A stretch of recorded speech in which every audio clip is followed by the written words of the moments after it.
Olá a todos, tudo bem?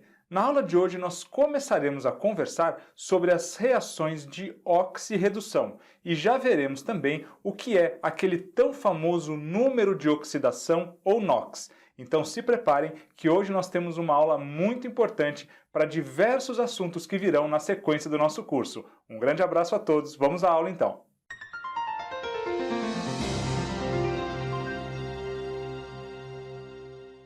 Vamos começar conceituando o que é uma reação de oxirredução, também conhecida como redox. A oxirredução, então, é toda a reação química que envolve transferência de elétrons. Como exemplo, nós podemos trazer de novo a formação do cloreto de sódio, que é a ligação entre o átomo de sódio, o Na, com um átomo de cloro, Cl, formando aqui o nosso cloreto de sódio, NaCl.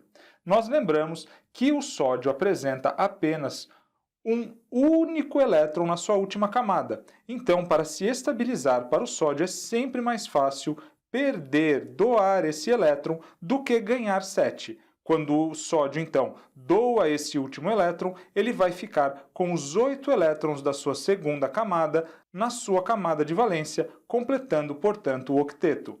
Já o cloro apresenta 7 elétrons na sua última camada. Ele já está bem pertinho da configuração dos gases nobres.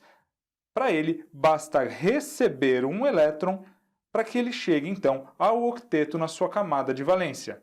Com isso, na formação do NaCl, nós teremos aqui a formação do cátion sódio, que vai doar um elétron e, portanto, ficar com uma carga positiva, e do ânion cloro, que ao receber esse mesmo elétron, fica então com a carga negativa.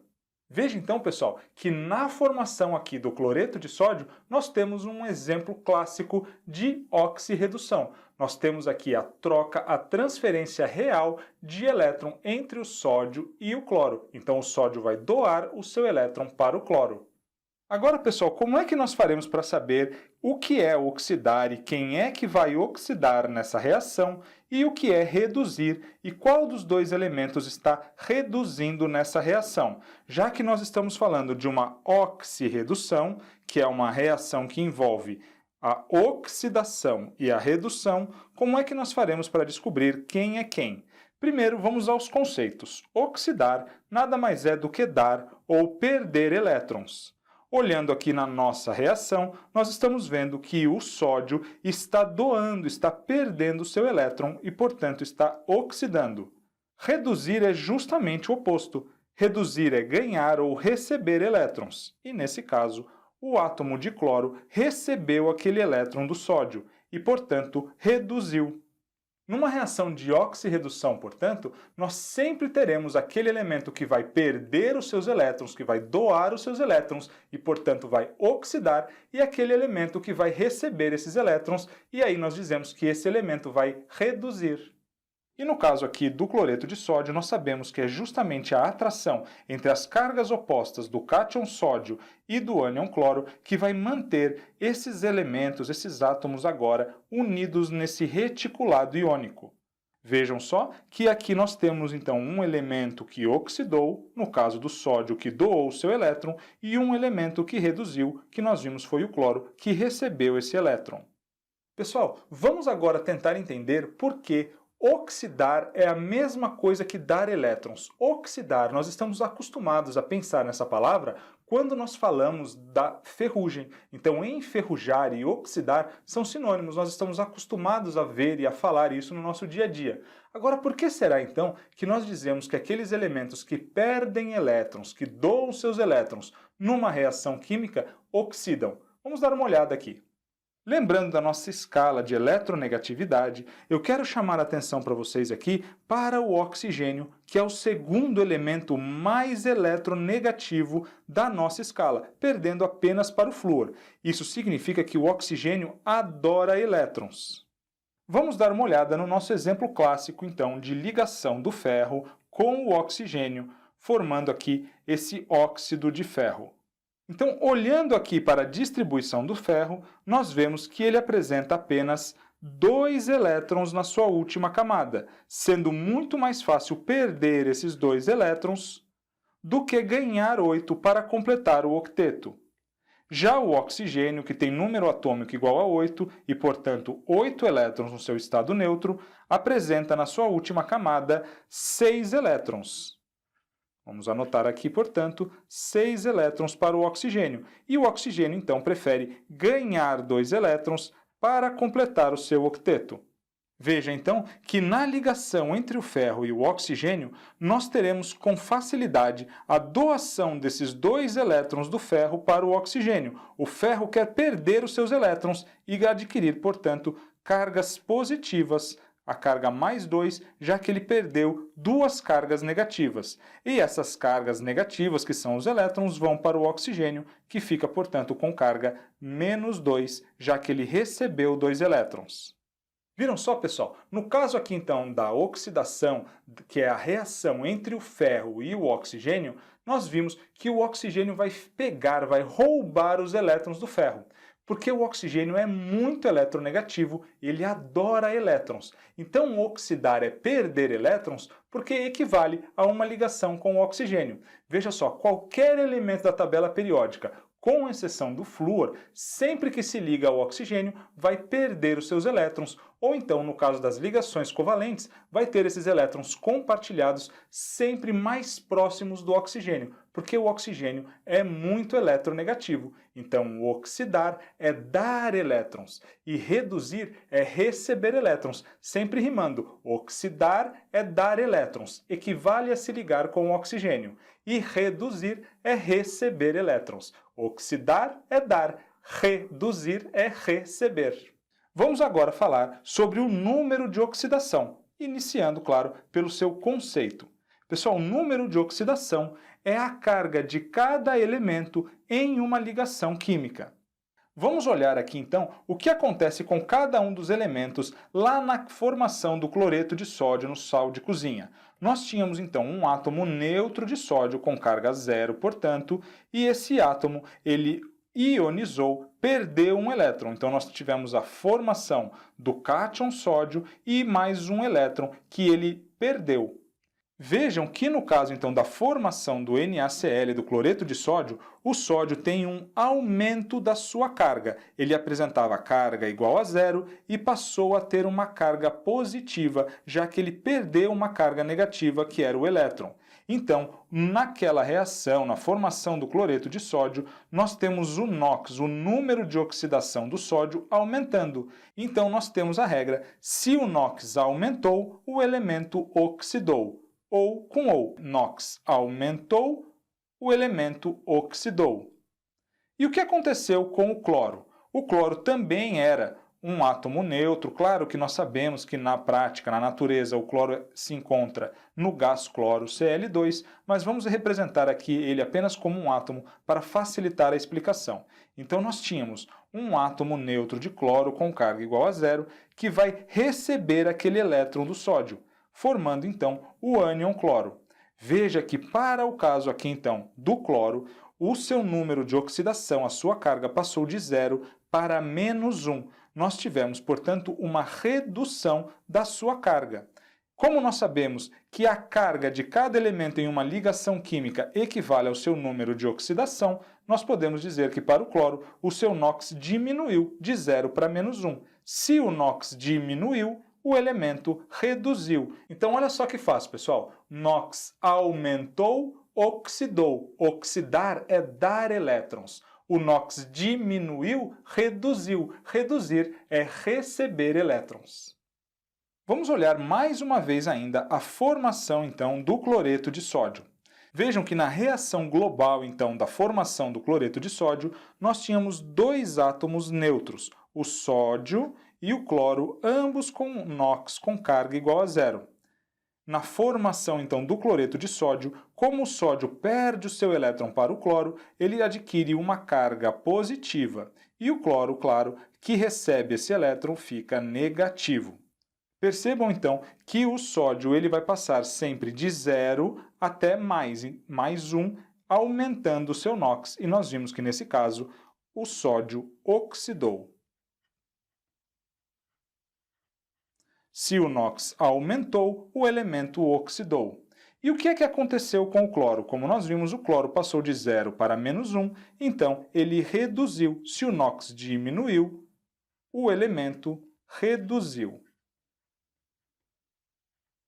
Mas eu quero mostrar para vocês que o que é que fez o cloro reduzir? Não foi justamente o sódio que doou o seu elétron para ele? Então quem causou a redução do cloro foi o sódio. Perceberam então que aquele elemento que perde elétron, aquele elemento que oxida, ele causa a redução do outro. Ele é o agente redutor. E o contrário também é verdade. Quem foi que oxidou o sódio? Não foi o cloro? O cloro, por ser mais eletronegativo do que o sódio, foi lá e pegou o elétron do sódio. Então, o cloro que reduziu, ele foi a causa, ele foi o agente oxidante. Ele que levou, então, aqui o sódio a oxidar. A mesma coisa lá quando nós falamos da ferrugem. Quem é que leva o ferro a oxidar? Não é o oxigênio? O oxigênio é o principal agente oxidante. Por que ele é um agente oxidante tão poderoso? Porque ele tem uma grande tendência a reduzir, a receber elétrons, já que ele é muito eletronegativo. Então é bem tranquilo, quem oxida é o agente redutor, porque causa a redução do outro ao dar o seu elétron, ao doar o seu elétron. E quem reduz é o agente oxidante, porque vai causar a oxidação do outro elemento, roubando os seus elétrons.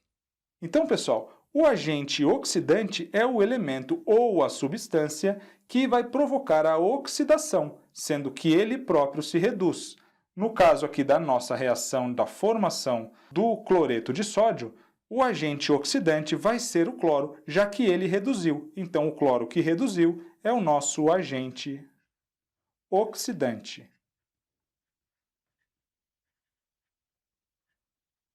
Já o agente redutor é o elemento ou a substância que vai provocar a redução do outro. É aquele elemento ou aquela substância que oxida.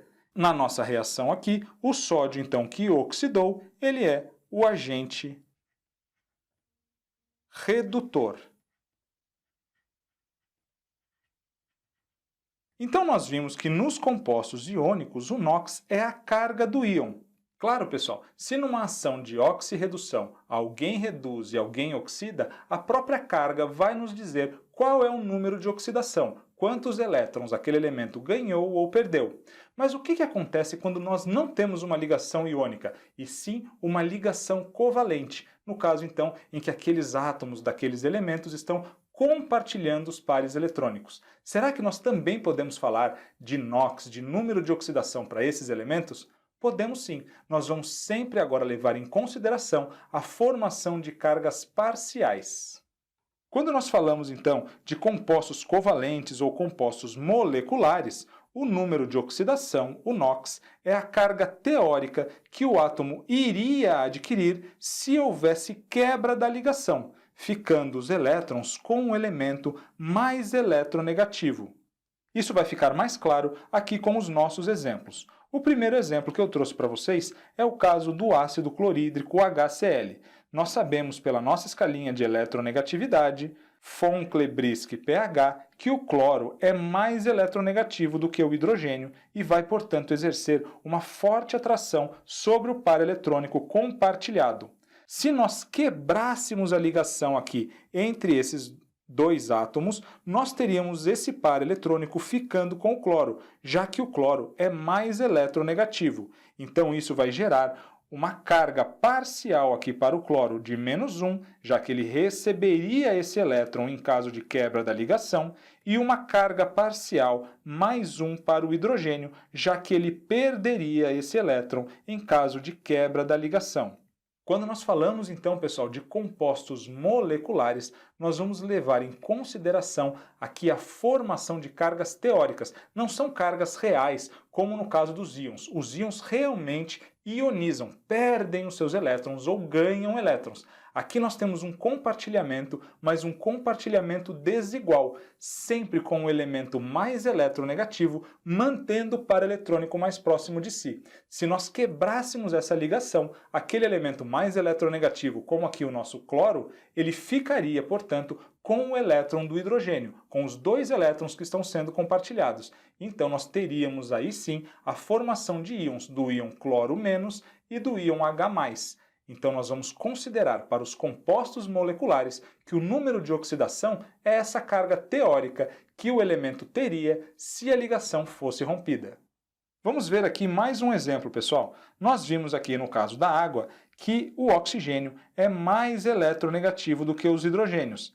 Olha só o nosso von-Klebriski pH. O oxigênio é o segundo elemento mais eletronegativo e vai, portanto, exercer uma forte atração sobre os pares eletrônicos que estão sendo compartilhados com o hidrogênio. Se nós quebrássemos essa ligação, nós teríamos então a formação de duas cargas negativas para o oxigênio, já que ele ganharia os dois elétrons, um de cada hidrogênio. E aí, cada hidrogênio, então, que perderia os seus elétrons, teriam aqui as suas cargas parciais positivas, já que eles perderiam uma carga negativa. Vamos ver isso com mais detalhes agora, no caso aqui do dióxido de carbono CO2. Nós sabemos também que no nosso von-Klebriski pH, o oxigênio é mais eletronegativo do que o carbono e vai, portanto, atrair com mais força os pares compartilhados.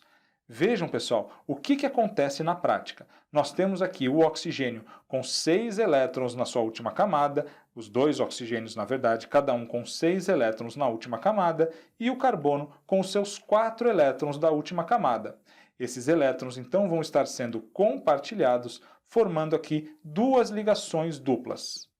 O que aconteceria, então, se nós rompêssemos essa ligação? Veja que o oxigênio, por ser mais eletronegativo, ele ficaria com os dois elétrons do carbono, ganhando, portanto, duas cargas negativas, 2 elétrons. A mesma coisa ia acontecer aqui com esse outro oxigênio. Então aqui nós temos duas cargas parciais negativas para o oxigênio, para cada um dos oxigênios, e se o átomo de carbono perdeu 2 para um dos oxigênios e mais 2 elétrons para o outro oxigênio, perdeu 4 cargas negativas, ficando, portanto, com 4 cargas positivas. Vejam que enquanto não há a quebra dessa ligação, essas cargas são parciais, e nós só teríamos cargas reais caso essas ligações fossem quebradas. Mas nós vamos considerar essas cargas parciais, positiva e negativa, como o número de oxidação de cada elemento nesses compostos moleculares. Vamos ver então uma questão de prova. Quando ocorre a combustão completa de quaisquer hidrocarbonetos, os hidrocarbonetos, que nós veremos bastante lá na química orgânica, são compostos formados pelo carbono e pelo hidrogênio. Há a produção dos compostos gás carbônico, CO2, e água, o H2O. Acerca dessas substâncias, afirma-se que, número 1, as moléculas CO2 e H2O apresentam a mesma geometria molecular. Não, né, pessoal? Nós sabemos aqui que no caso do CO2, que é uma molécula formada por um átomo de carbono ligado a 2 átomos de oxigênio, nós temos uma geometria linear, porque nós não temos elétrons livres na última camada. Já no caso da água, uma molécula formada aqui entre o oxigênio e 2 hidrogênios, então também formada por um átomo central com 2 ligantes, a geometria agora será angular, porque o oxigênio apresenta elétrons livres na sua última camada. Então nós não podemos dizer que as moléculas de CO2 e de H2O apresentam a mesma geometria molecular. A molécula de CO2 é linear e a molécula de água de H2O é angular. Portanto, aqui nós temos uma afirmativa incorreta. Número 2. A temperatura de ebulição da água é maior que a do CO2, pois as moléculas de água na fase líquida se unem por ligação de hidrogênio, interação intermolecular extremamente intensa. Perfeito, pessoal, foi exatamente isso que nós vimos. Quando nós temos a molécula de água, nós temos o oxigênio, que é um dos 3 elementos mais eletronegativos da escala. Lembram-se que quando nós temos o flúor, o oxigênio, ou o nitrogênio ligados ao hidrogênio, nesse caso nós teremos a formação de moléculas com grande diferença de polaridade. Então, essa grande diferença de eletronegatividade vai fazer com que o oxigênio atraia com muita força os pares de elétrons compartilhados com cada hidrogênio. Com isso, então, nós teremos a formação de uma molécula com polaridades muito fortes. O oxigênio aqui vai ficar com duas cargas parciais negativas e cada hidrogênio com uma carga parcial positiva. Nesse caso, então, quando nós tivermos essas moléculas de água interagindo, essa grande diferença de polaridade que nós temos em cada molécula vai gerar uma força de atração entre as moléculas que nós chamamos de pontes de hidrogênio, exatamente como nos diz aqui a afirmativa número 2, que está, portanto, correta. Então, a afirmativa número 2 é uma afirmativa verdadeira. Nós também podemos saber, pessoal, que a temperatura de ebulição da água é maior do que a do CO2, porque na temperatura ambiente a água ainda está na fase líquida. A água é líquida na temperatura ambiente, enquanto o CO2, o dióxido de carbono, ele já é um gás. Então, a temperatura de ebulição da água, obviamente, tem que ser maior que a do CO2. Número 3. A molécula de CO2 é polar e a água é apolar. Exatamente o contrário, né, pessoal? Acabamos de ver que a água é uma molécula polar e muito polar, justamente porque ela é composta por ligações entre um dos três elementos mais eletronegativos da tabela, o oxigênio, e o hidrogênio. Já o CO2, ele também vai ser formado por ligações polares, já que cada oxigênio é mais eletronegativo do que o carbono. Mas, como cada oxigênio puxa o par compartilhado para lados opostos por conta dessa geometria linear, nós teremos aqui um cancelamento desses vetores e a força resultante, nesse caso, será igual a zero. Então, aqui nós teremos uma molécula apolar. Então, é justamente o contrário. O CO2 é apolar e a água é polar. Temos aqui, então, mais uma afirmativa incorreta, a afirmativa número 3. Número 4. A temperatura de fusão do CO2 é maior que a da água. Não, de jeito nenhum, pessoal. Pois, diferentemente da água, a molécula de CO2 apresenta fortes interações intermoleculares. Por apresentar geometria angular, acabamos de ver aqui, a geometria do CO2 é uma geometria linear. Mais um erro, então. A afirmativa número 4 também está incorreta. E a número 5 nos diz que o número de oxidação, o NOx, do carbono na molécula de CO2 é mais 4. É isso mesmo, pessoal. Vou apagar aqui para nós ganharmos um espaço. Pronto. O que acontece mesmo aqui na molécula de CO2? Então, nós temos um carbono compartilhando dois pares eletrônicos com cada oxigênio. Se por acaso nós quebrássemos essas ligações seriam quebradas aqui, deixando os pares compartilhados com os oxigênios, já que os oxigênios são mais eletronegativos do que o carbono, atraem com maior força os pares compartilhados.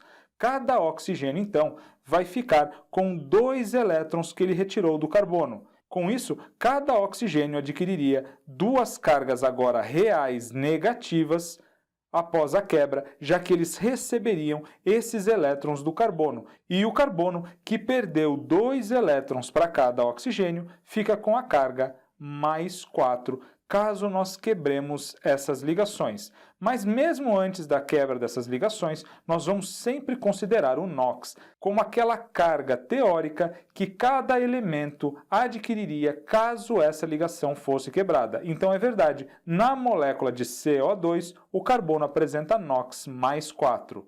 Portanto, aqui nós temos mais uma afirmação verdadeira. E são verdadeiras, portanto, a afirmativa número 2 e a número 5, isso que nós encontramos aqui na letra E, que é o nosso gabarito. Na aula de hoje, nós vimos então o que é uma reação de oxirredução, em que um elemento oxida e, portanto, dá ou perde elétrons, e outro elemento reduz recebendo esses elétrons. Nós vimos também já o que é o número de oxidação, que é a carga de cada elemento numa reação química, numa ligação química.